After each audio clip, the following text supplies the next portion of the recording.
आज बिल्किस बानो के लिए कोई भी बोलने को नहीं तैयार है। क्या बिल्किस बानो हमारे देश की बेटी नहीं है?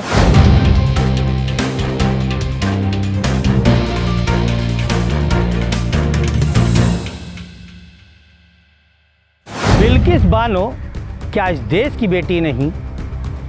ये सोचने पर आज हम मजबूर हो गए। और आप सभी जानते ही हैं कि बिल्किस बानो एक ऐसा नाम है जो शायद ही हमारे देश के किसी नागरिक अथवा अगल बगल के भी देशों में अछूता रहा हो। हर कोई बिल्किस बानो की कहानी जानता है।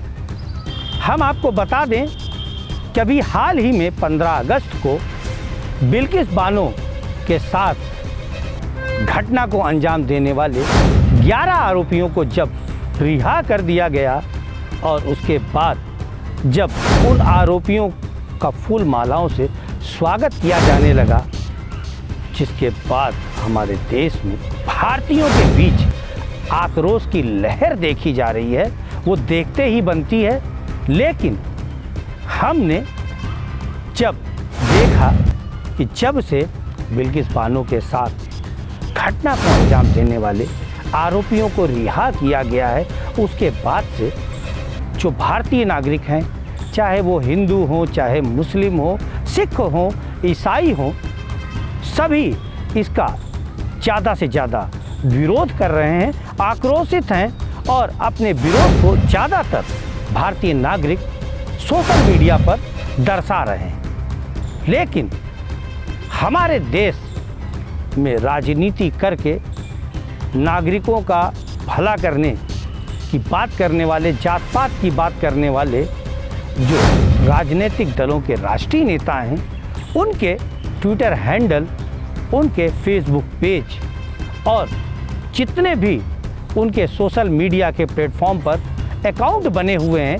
वहाँ पर कहीं भी बिल्किस बानो का जिक्र तक नहीं है। जबकि बिल्किस बानो पर जिस समय यह विपत्ति आई थी, लोगों ने जमकर विरोध किया था, राजनीतिक दल भी पीछे नहीं थे। लेकिन आज क्या हो गया है, यह राष्ट्रीय दलों के नेता बिल्किस बानो पर कुछ भी बोलने से बच रहे हैं, उसका नाम तक नहीं लिख रहे हैं। सिर्फ और सिर्फ राजीव गांधी के पुत्र राहुल गांधी और प्रियंका गांधी के साथ सोनिया गांधी ने ही बिल्किस बानो के लिए अपने ऑफिशियल ट्विटर हैंडल पर कुछ लिखा है। बिल्किस बानो के साथ जो रेप की घटना को अंजाम दिया गया था, वो गुजरात में गोधरा कांड के दौरान दिया गया था। और हम आपको बता दें कि इस कांड की जमकर पूरे देश ही नहीं, संपूर्ण विश्व में आलोचना हुई थी। भारतीय जनता पार्टी की नेता रही सुषमा स्वराज ने क्या कुछ कहा था। आप मुझे बताइए, इस तरह की घटना की शिकार महिला ना जिंदा में रही और ना मरे में रही, वो एक जीवित लाश बनकर के अपना जीवन जिएगी। क्या ऐसे लोगों को फांसी की सजा नहीं होनी चाहिए? तो देखा आपने सुषमा स्वराज जी ने क्या कहा था।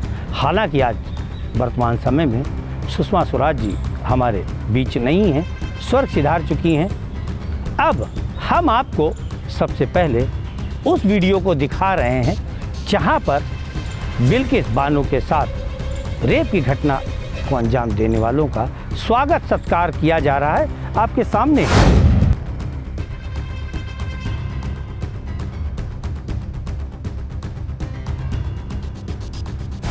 जिन आरोपियों को रिहा किया गया है, उनके बारे में बताया गया है कि जेल में जब ये बंद थे तो वहाँ पर उनका चाल चलन अच्छा था और यह संस्कारी थे। तो जिसके बाद से जो भारतीय नागरिक हैं, उनमें एक आक्रोश सा पनप रहा है। कुछ भारतीय नागरिकों के आक्रोश को जो उन्होंने सोशल मीडिया के प्लेटफॉर्म पर जाहिर किया है, हम वहाँ ले चलते हैं आपको।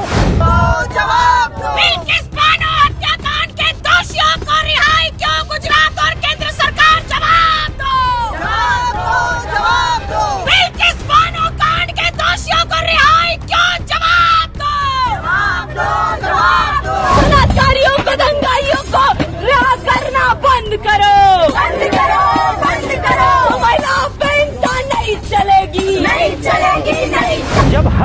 बिल्किस बानो के संबंध में जो राजनीतिक दलों के नेता हैं उनके ऑफिशियल ट्विटर हैंडलों को खंगाला तो हमें भी शर्म आ गई। कारण ये है कि अपने आप को मुस्लिमों का मसीहा बताने वाले नेता जैसे कि मुलायम सिंह यादव, अखिलेश यादव, ममता बनर्जी, पता नहीं और कितने नेता, खास करके आप केजरीवाल जी को ले लीजिए, जो हमेशा मुस्लिमों की पैरवी करते हुए नज़र आते हैं और कहीं ना कहीं महिलाओं के सम्मान की बड़ी बड़ी बातें करते नज़र आते हैं। क्या हमारे देश की मुस्लिम महिला बिल्किस बानो का मामला इन्हें नज़र नहीं आया? इन्होंने अपने ऑफिशियल ट्विटर हैंडल पर कुछ लिखने की जहमत तक नहीं उठाई। सिर्फ और सिर्फ अगर कहीं कुछ लिखा है तो सिर्फ और सिर्फ राजीव गांधी के पुत्र राहुल गांधी, उनकी बेटी प्रियंका गांधी और उनकी पत्नी सोनिया गांधी ने लिखा। इसके अलावा जितने भी राजनीतिक दलों के राष्ट्रीय नेता हैं उन्होंने कुछ भी बिल्किस बानो के संबंध में लिखना मुनासिब नहीं समझा। वहीं दूसरी ओर हमारे देश की जो जनता है, चाहे वो हिंदू हो, चाहे मुस्लिम हो, सिख हो, ईसाई हो, हम पहले भी आपको बता चुके हैं कि वो आक्रोशित है। कारण ये है कि उनका कहना है कि आपको उस महिला के साथ रेप की घटना को अंजाम देने वाले लोग संस्कारी नज़र आ रहे हैं, जिन्होंने एक गर्भवती महिला के साथ रेप किया और उसका सब कुछ खत्म कर दिया। हम आपको बता दें, ये तो बिल्किस बानो की विल पावर थी कि वो सामने आई। उसने आरोपियों को सज़ा दिलाने के लिए एक लड़ाई लड़ी, एक छोटी मोटी लड़ाई नहीं, बहुत बड़ी लड़ाई, क्योंकि ऐसे मामलों में महिलाएं अपनी इज्जत को बदनाम ना हो जाए उसका उन्हें डर होता है, जिस कारण वो सामने नहीं आती हैं। और बिल्किस बानो का मामला तो फिर पूरे देशवासियों की नज़र के सामने था, बल्कि समूचे विश्व के सामने था। कारण क्या है कि आज बिल्किस बानो के लिए कोई भी बोलने को नहीं तैयार है। क्या बिल्किस बानो हमारे देश की बेटी नहीं है? क्या बिल्किस बानो को हमारे देश में इंसाफ नहीं मिलना चाहिए?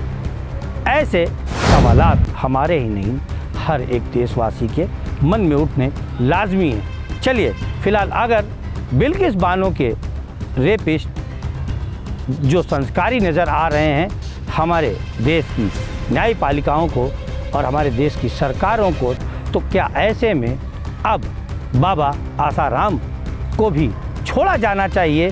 क्या राम रहीम को भी छोड़ दिया जाना चाहिए कि सिर्फ और सिर्फ बिल्किस बानो के ही आरोपियों को हमारी न्यायपालिकाओं ने संस्कारी माना, हमारी सरकारों ने संस्कारी माना?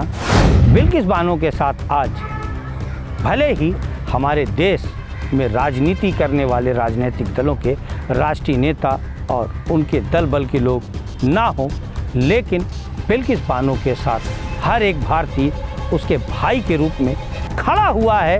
और तब तक हमें लगता है खड़ा नज़र आएगा जब तक बिल्किस बानो के जो रेपिस्ट हैं, आरोपी हैं, जिन्हें छोड़ा गया है, वो फिर से जेल की सलाखों के पीछे ना चले जाएं। कारण यह है कि धीरे धीरे जो सोशल मीडिया पर है भारतीय नागरिकों का आक्रोश बढ़ता हुआ नज़र आ रहा है। और हम आपको बता दें, जब जब भारतीय नागरिकों का आक्रोश बढ़ता है तब तब कानून तक बदल दिए जाते हैं। ऐसा आपने देखा था और ऐसा आप देखते भी रहेंगे। फिलहाल खबर में विदा लेने से पहले हम तो सरकार से और न्यायपालिकाओं से यही कहेंगे कि रेपिस्ट कभी संस्कारी हो ही नहीं सकते और उनकी सजाएं माफ़ की ही नहीं जानी चाहिए, क्योंकि सबसे बड़ा घिनौना कृत्य कुछ नहीं, सिर्फ और सिर्फ एक महिला के साथ किया गया रेप नहीं, गैंग रेप है। जी हाँ, बिल्किस बानो के साथ गैंग रेप हुआ था, रेप नहीं हुआ था। और यह घटना उनके साथ तब घटी थी जब वह गर्भवती थी। इसलिए हम तो यही कहेंगे कि जो रेपिस्ट जिन्हें आज़ाद किया गया है उन पर सरकार और न्यायपालिका पुनः ध्यान दें और बिल्किस बानो जो भारत की बेटी है उसे न्याय दिलाएं। नमस्कार।